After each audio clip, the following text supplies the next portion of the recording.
La voz de los protagonistas. Contacto telefónico.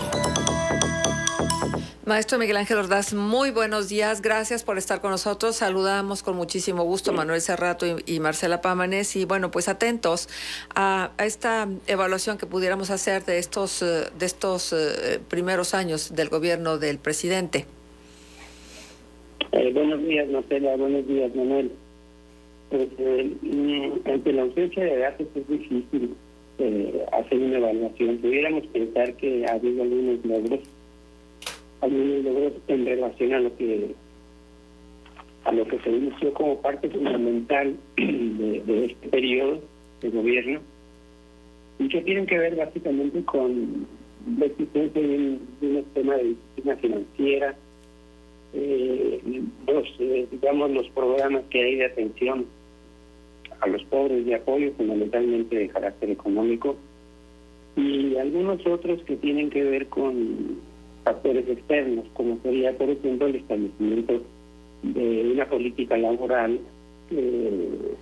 sindical y salarial, que fue producto no del interés o de la intención del propio gobierno, sino más bien de la presión que venía del tratado con Estados Unidos y Canadá. Más allá de eso, bueno, me da la tarea de revisar algunas plataformas, pero me resulta prácticamente imposible conocer datos, por ejemplo, en la página del INSABI, porque no hay absolutamente nada. Y ante esas circunstancias, pues lo único que queda es pues verlo en función de las acciones, en función de los dichos y en función de los hechos. Desde el punto de vista de lo que ha venido sucediendo a lo largo de 7 años, pudiéramos pensar que pues hay más negativos que positivos. El primer negativo que yo pudiera establecer sería el de plantearse una lucha permanente con el pasado, y en principio pues echar prácticamente culpas en relación a eso. Y algo que me llama mucho la atención es que si durante la campaña se plantearon aspectos fundamentales y deseables que fueran atendidos, como el referido a la inseguridad, por ejemplo, a la educación y sobre todo el combate a la corrupción, pues finalmente de esto ha habido muy poco, digamos casi nada. Porque diríamos que por los hechos, por los sencillos, se sacarían las cuentas. Por ejemplo, a mí me da mucho la atención lo que ha venido sucediendo con el poblado de Aguililla, en el estado de Michoacán, en donde ni siquiera ha sido posible que la atención, a partir de que ha sido mediáticamente muy divulgado, pues la atención por parte de las autoridades no se presente por ningún lado. ¿Y qué significa esto? Pues significa de que no vamos a decir, puede ser el fracaso de una política en donde creo que toda la cuestión de seguridad supeditada a la buena voluntad o a las buenas intenciones y abrazos de quienes delinquen. Y en esas circunstancias pues aparece el otro problema, el gran problema que genera crisis mayor y que se refiere precisamente a la salud. Entonces, ¿qué vino a afectar o qué vino a presentarnos el problema sanitario? Bueno, pues las características de la infraestructura, ¿no?, que era fundamentalmente pobre, y de que a partir de ello pues queda en evidencia de que durante muchos años los gastos en materia de salud pues fueron diríamos pobres, pero que en los últimos tiempos pues estos gastos vinieron a ser de alguna manera también vinieron a afectar, esta disminución de gastos vinieron a afectar a asuntos y problemas tan relevantes como puede ser, por ejemplo, el Seguro Popular y el Fondo para Atención de Enfermedades Catastróficas, que no sabemos qué pasó, las estancias infantiles que tienen un efecto fundamental, sobre todo en las mujeres que trabajan, y pues entre otras cosas también encontraríamos ahí pues que también fueron desapareciendo en las casas en donde eran atendidas las mujeres que eran sujetas de algún tipo de violencia. Por señalar solamente algunos, porque en esencia hay muchos problemas. A mí me llama la atención particularmente el de la corrupción, desde que en este momento no se está haciendo nada en relación a la educación.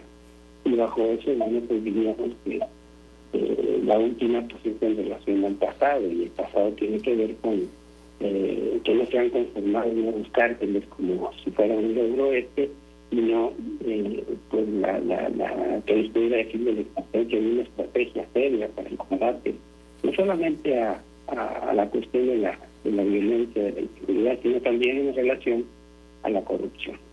Uh-huh. Sí, profesor, con el gusto de saludarlo como siempre. Justo ese era el tema que quería preguntarle.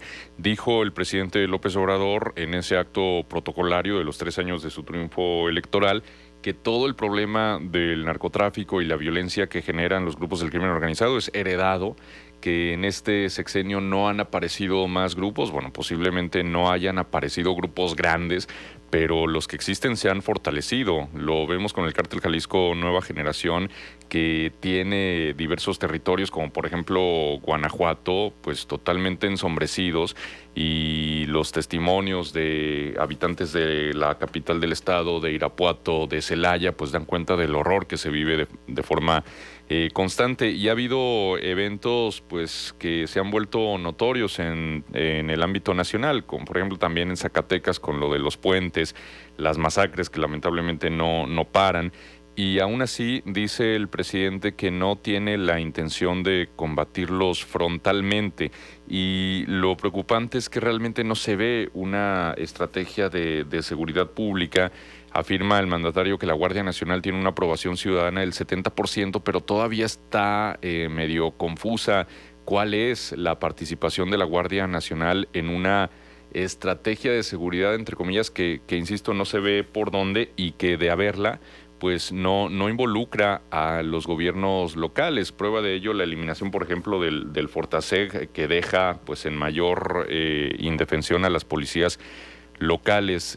¿Cómo ve ese aspecto? En los próximos 3 años que quedan de gobierno federal, ¿se puede dar un cambio de timón y entonces construir una estrategia federal de seguridad que sea más notoria y más efectiva? Bueno, en 3 años se puede construir. El problema es que en este tiempo va a haber otros distractores. Uh-huh. y los tenemos por años. El problema es este. Entonces, a mí me parece verdaderamente lamentable que mientras están hablando, vamos a decir, se fortalece la infraestructura de la Guardia Nacional, aparezca cada vez con mayor, vamos a decir, con mayor evidencia la mentira relacionada con el desabasto. Sí. de medicamentos, porque es un desabasto generalizado que tuvo como causa finalmente lo que podríamos denominar una especie de política de destrucción al inicio del propio periodo, porque sin tener el conocimiento ni el personal especializado para el manejo de los procesos que implica la compra de medicamentos, pues simplemente se quedó atorado y fue vamos a decir, fue a cuentagotas la información relacionada con la compra de medicamentos, pero de pronto se viene un chorro relacionado con la acumulación de mentiras, puesto que no tuvieron el conocimiento ni tuvieron a los especialistas para el manejo de contratos consolidados. Ustedes saben que un contrato consolidado en materia de mercado de medicamentos debe de empezar a manejar al abasto con 7 meses de anticipación, al menos 7 o 8 meses, que implica todo el proceso de investigación para el manejo de contratos consolidados. Uh-huh. Y eso, bueno, en definitiva no se supo hacer, pero sí se pudo destruir desde un principio, porque todo tenía que ver con la centralización y la concentración en el proceso decisional en relación al ejecutivo. Entonces, el hecho de que queda desmantelado el esquema que funcionaba más o menos bien en el Seguro Social para el efecto de la compra de medicamentos, cuando se concentra en la Secretaría de Hacienda, uno, el problema es mayor, porque luego después a la persona que estaba manejando esto la cambian de cargo. Entonces hay una falta, a mí me parece que hay una falta de precisión. Yo no tengo claro la existencia de alguna política, por ejemplo, de combate a la corrupción, o alguna estrategia también relacionada con el futuro de la educación, o algo siquiera, digamos, ya más a la mano relacionado con la conformación de una adecuada del sistema de salud. Está siendo abandonada paulatinamente la tarea fundamental en materia de salud, que es precisamente la prevención. Hasta hace una semana aparecieron otra vez vacunas para los bebés. Entonces, si lo vemos en términos generales, Manuel, podemos pensar que se pudieran establecer algunas estrategias, pero los distractores van a ser muy fuertes. Y tal parece que la política de extracción es la que más, de manera más consolidada, la vamos a poder ver durante el periodo que resta de este gobierno. Ahora, profesor, nos van a quedar 3 minutitos, pero me gustaría ver si podemos enlistar lo positivo de este gobierno, lo que ha hecho bien, porque luego quienes somos críticos del gobierno, pareciera que luego la narrativa se basa en que no hay logros, y seguramente los hay. Ahora, con lo que está pasando en el Golfo de México, se ha ironizado mucho también de que, bueno, estamos en un país donde hasta el agua se les quema, pero ¿qué podríamos enlistar como logros, como aspectos positivos de este gobierno encabezado por Andrés Manuel López Obrador? Bueno, cualquier tipo de gobierno busca fundamentalmente una estabilidad financiera, el control de la inflación, y se han mantenido. Pero en la medida de que no se promueve la inversión, pues esto en el plazo que dura un periodo de gobierno en México no va a ser suficiente para la promoción del desarrollo. Podríamos decir que se tienen fallas en el proceso de gobernar. Es decir, me parece que no se están haciendo bien las cosas, y esto tiene que ver con la centralización misma o la concentración de poder. No se ha podido delegar, y esto ha impedido que las diferentes áreas del gobierno puedan funcionar de manera adecuada. Y, sin embargo, bueno, pues el logro que pudiera yo observar en relación a todo esto, pues es este aspecto financiero, esta disciplina que hay con relación al manejo del dinero, y pendiente de que no se vaya la inflación más allá de 2 dígitos. Y por otro lado, o que no llegue a 2 dígitos, y por el otro lado, bueno, pues estos programas de apoyo, pero que también tienen que sacar los programas de apoyo, sin contar con bases de datos para poder siquiera observar desde afuera cómo se están haciendo las cosas. Pues lo bueno de pronto se convierte en dudoso, y de lo dudoso podemos llegar a un punto en donde de pronto no vamos a tener recursos para seguir manteniendo este tipo de apoyos. Entonces me parece que la ausencia de planes y programas que públicamente pudieran ser, digamos, dados, pues esa ausencia es notoria, y puede provocar, entre otras cosas, que todo lo demás sea igualmente cuestionado y se vengan abajo las bondades de todo ello. Pero va más allá de lo que se diga establecer como aspectos positivos. Pues me parece que el hecho de que se haya atravesado, digamos, la pandemia, pues dio al traste con cualquier tipo de estrategia o proyecto de nación.